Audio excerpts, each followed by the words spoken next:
Now we're going to be talking more about graphing rational functions, but this time we are going to have x-intercepts. So just as a review of some of our rules for graphing, we have rules for the vertical asymptotes, horizontal asymptotes, x-intercepts, which we're going to be focusing more on today, and y-intercepts. Now if the degree of an x-intercept is odd, whatever the factor is for that x-intercept, that's 0, we're going to either go through it or squiggle through that x-intercept. And if the degree of it is even, we're going to be bouncing off of it, just like those rules from polynomials that we've learned in the past. So here's our first example. Y equals negative x over x squared minus 1. The first thing I notice here, since we're looking for the vertical asymptote first, is that our denominator has not been factored. So I want to factor that denominator first so I can figure out each of the zeros. Since this is a difference of squares binomial, our factors, keeping that numerator the same, are x minus 1 and x plus 1. If you need a review of factoring these types of binomials, make sure you go back and check the notes or videos on that. So for our vertical asymptote, we're looking at the zeros from our denominator. That means we need to set each factor equal to 0. So we have x minus 1 equal to 0 and x plus 1 equal to 0. Solving for x in both equations, we get x equal to 1 and x equal to negative 1. So we have two vertical asymptotes here. I'm going to go ahead and graph those. So at 1, we have a vertical asymptote, and at negative 1, we've got that asymptote. Since the degree of each factor is 1, those are odd, so I'm going to put those O's right above those asymptotes. For our horizontal asymptote, we need to look at the degree of the numerator and the degree of the denominator. So the degree of our numerator is 1, n is 1. The degree of our denominator is 2, m is 2. Since 1 is less than 2, the top is less than the bottom. Our horizontal asymptote is at y equal to 0. I'm going to go ahead and graph that as well. Now we have an x-intercept that we need to find. To find our x-intercept, we're going to look at the numerator, since this time it actually has an x in the numerator, whereas yesterday there weren't any x's in your numerator. Here we have an x in our numerator. We're going to set that factor equal to 0. So we have negative x equal to 0.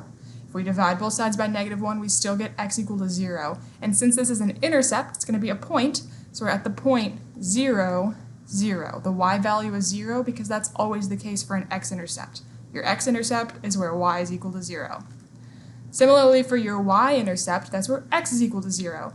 So if we were to plug in 0 for x everywhere in our equation, we'd have negative 0 over 0 squared minus 1. Well, 0 divided by anything is just 0. So our y-intercept is also at 0, 0, which makes sense because since our x-intercept was at the origin, that's also where we can cross the y-axis. So let's plot that point. We've got 0, 0. Now, we need the degree of our factor that got us that 0, 0. So here, the degree of negative x is 1. That has an odd degree, so we're either going to go through it or kind of squiggle near it. Since it's a degree of 1, we're just going to go straight through it. So now let's figure out what all of the end behaviors and arrows are doing. So, putting our plus and minus, this is where all of the x values are positive, this is where all the x values are negative. Since we have this negative in our numerator, a negative x, we're starting with a negative x. So we're going to start off hugging that horizontal asymptote, getting really, really close to it, and then we come up to the vertical asymptote, so we're going to start hugging that one. Then because our asymptote at x equal to 1 had an odd degree, we don't need to start directly next to the arrow that we ended with on the other part of our graph. We need it to be odd, so they're going to be away from each other. We're going to start with this one pointing up, and then because our x-intercept had an odd degree, we can go through it. So we're going to hug our asymptote, go through that point, and then hug the other asymptote.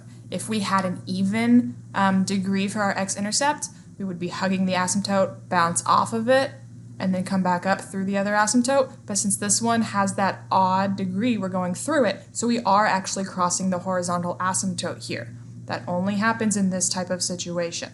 So we go through that x-intercept, and that happens to cross over our horizontal asymptote, and then we keep on going along the next asymptote, which is this vertical one. And then finally, the vertical asymptote at x equal to -1 is also, it also had an odd degree. So again, we don't want to be right next to the arrow that we ended up with. We're going to go back to the top here.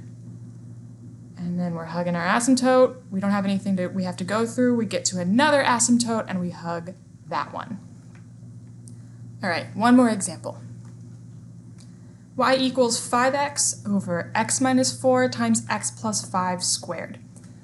Thankfully, our denominator is already factored, so we can go ahead and set each factor equal to 0 to find our vertical asymptote. We've got x minus 4 equal to 0 and x plus 5 equal to 0. I know it's got that squared there, but we're just worried about one of those factors. So if I solve for x in both equations, our vertical asymptotes are at x equal to 4 and x equal to -5. 1, 2, 3, 4. Here's one of our asymptotes. Now the degree for that specific factor is 1, which makes it odd. Then for -5, here's our other vertical asymptote. This one had an even degree, so I'm going to put an E with that asymptote. For our horizontal asymptote, we need to look at our degrees of the numerator and the denominator. The degree of the numerator is 1. The degree of the denominator is 3 because 1 plus 2 is 3. And since 1 is less than 3, we have another horizontal asymptote at 0. For the x-intercept, we're setting our numerator equal to 0. 5x equal to 0. Dividing by 5, we still have 0, so we have an x-intercept at 0, 0. For our y-intercept, we're evaluating this equation with an x value of 0. So if we plug in 0 for x, we have 5 times 0 over 0 minus 4 times 0 plus 5 squared, which is 0 over, -4 times 25 is -100. So once again, we have another intercept at our origin. Now looking at the arrows for these graphs, our numerator is positive, so this time with that horizontal asymptote at y equal to 0, we're going to start off hugging that asymptote. The next thing we come up to is this vertical asymptote, so we're going to start going up. Then we have opposite degree for this one, so we need to go to the bottom. And then our degree for our x-intercept, which was the factor 5x, that has a degree of 1. So once again, we're going to be going through it. If it had an even degree, it would bounce off of it and come back down. But since we have a degree of 1, we're going to cross that horizontal asymptote again.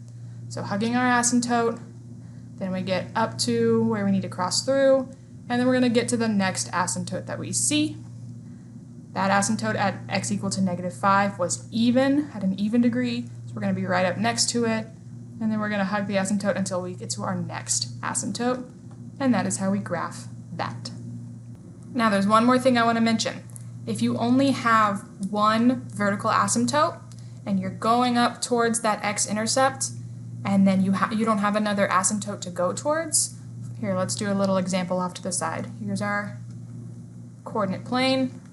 Let's say this is our vertical asymptote, and maybe we have an x-intercept over here. Maybe this side will look like this, and we have another horizontal asymptote at y equal to 0. If we have a situation like this where it has to go through it, maybe this other graph, we're going to get up to that, we're going to kind of go down a little bit, but since there's no other asymptote, we need to come back and hug the only asymptote that we have off to the left. So it's not going to keep going down to the left forever or anything. It's going to make its way back up and hug that nearest asymptote.